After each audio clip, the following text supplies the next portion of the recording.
In the bustling city of New Haven, renowned predominantly for its towering skyscrapers and effervescent nightlife, laid an ancient brick-faced building nestled amidst its modern counterparts.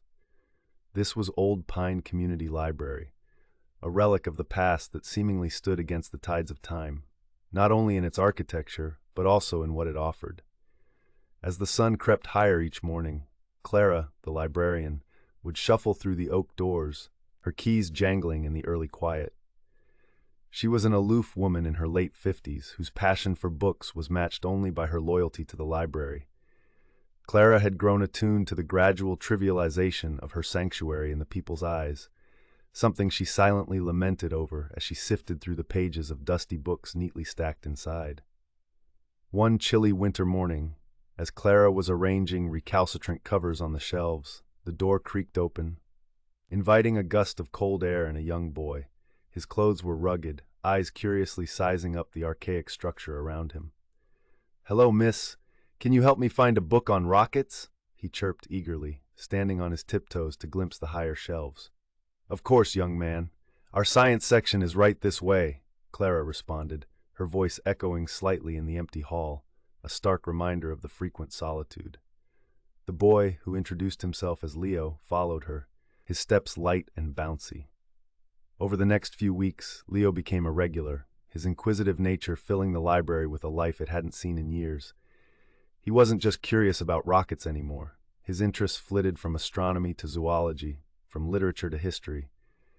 One day, Leo arrived with a frown stitched to his face. "Miss Clara, my school said they're taking us to Eden Mall instead of the History Museum for our field trip next week. They say it's more engaging." Clara's face tightened slightly, the lines around her mouth hardening. "It's unfortunate," she muttered, handing Leo a book on ancient civilizations. "Sometimes places designed to make you learn aren't as inviting as those that only seem fun." This small incident was but a reflection of a larger distressing trend that had begun to infiltrate society, a relentless march towards flashier momentary pleasures, often at the cost of devaluing the profound and the educational. The days spilled into months, and the shadows within the library grew longer and deeper as fewer footsteps echoed across its floors. Clara watched this dwindling with a resilient heartache, continuing her efforts to preserve the essence of learning and curiosity that the library stood for. One evening, as she was pondering over her small world's inevitable submission to societal changes, she found something that both surprised and heartened her. Tucked in a corner of the children's section was a proposal written by none other than Leo. It read, "Project Revive, a plan to renew Old Pine Library's relevance in modern New Haven." It detailed plans for integrating modern technology with classical learning methods, ebooks alongside paperbacks, digital archives alongside microfiche, interactive learning stations amidst traditional book clubs. Leo had discussed his vision with his classmates and even some tech-savvy volunteers interested in helping. With a renewed sense of purpose, Clara took the proposal to the next town hall meeting. Initially met with skepticism, the charm and detail of Leo's plan eventually won over the council.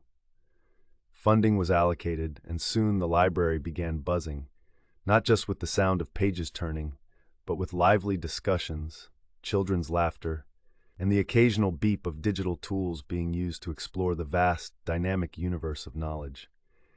Clara often stood by the entrance now, watching a new generation wander through the library's doors with the same wonder that Leo had. She realized that while tradition had its place, it needed to evolve to remain relevant, just as society did. In that quaint corner building of New Haven, Old Pine Community Library flourished, a statement to the fact that in the race towards the future, it was not just necessary, but crucial, to remember and respect the past. The library stood, an emblem of balance between heritage and progress, and a beacon for every soul seeking knowledge amidst the chaos of superficial glitters.